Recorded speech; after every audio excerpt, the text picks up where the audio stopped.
وہ गुनाह जो खामोशी से रिस्क रोक देते हैं।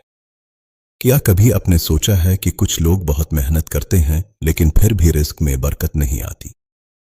पैसा आता है मगर ठहरता नहीं, सुकून नहीं मिलता, दिल बेचैन रहता है। अक्सर हम किस्मत को इल्जाम देते हैं मगर कभी अपने अमाल पर गौर नहीं करते। पहला गुनाह है झूठ बोलना। रसूल अल्लाह ने फरमाया कि झूठ इंसान को बरकत से दूर कर देता है। जब इंसान सच छोड़ देता है तो अल्लाह इसके मामलात से खैर उठा लेता है। दूसरा गुनाह है नमाज में गफलत। नमाज सिर्फ इबादत नहीं बल्कि रिस्क की कुंजी है। जो शख्स नमाज को नजरअंदाज करता है वो दरअसल अल्लाह की मदद से खुद को दूर कर लेता है। तीसरा गुनाह है वालिदैन की नाफरमानी। वालिदैन की दुआ रिस्क के दरवाजे खोल देती है और उनकी नाराजी बरकत को रोक देती है। कामयाबी वालिदैन की खुशी में छपी है। चौथा गुनाह है हसद। जब इंसान दूसरों की नेमत देखकर जलता है तो वो अपनी नेमतों की कदर खो देता है। हसद दिल को तारीक करता है और अल्लाह की रहमत से दूर कर देता है। पांचवां गुनाह है हराम कमाई। चाहे थोड़ी सी ही क्यों ना हो, हराम आमदनी जिंदगी से सुकून खत्म कर देती है। ऐसा माल जाहिरी तौर पर बढ़ता है मगर अंदर से तबाही लाता है। छठा गुनाह है नाशुक्री।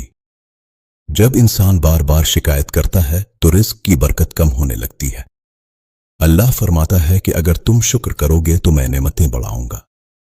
सातवां गुनाह है सदका न करना। बहुत लोग समझते हैं कि देने से माल कम होता है मगर हकीकत यह है कि सदका रिस्क बढ़ाता है और बलाएं टालता है।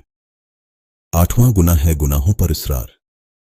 जब इंसान तौबा नहीं करता तो दिल सख्त हो जाता है। दिल की सख्ती रिस्क की बंदिश की अलामत बन जाती है। तौबा ही नजात का रास्ता है। रिस्क सिर्फ पैसा नहीं, सुकून और सेहत भी है। अगर जिंदगी में बेबरकती है तो अल्लाह हमें अपनी तरफ बुलाना चाहता है। वो सजा देने में जल्दी नहीं करता। तौबा इंसान की तकदीर बदल देती है। एक सच्ची तौबा बंद दरवाजे खोल सकती है। आज ही अपने दिल का जायजा लें और अल्लाह से मुआफी मांगें। वो गफूर और रहीम है।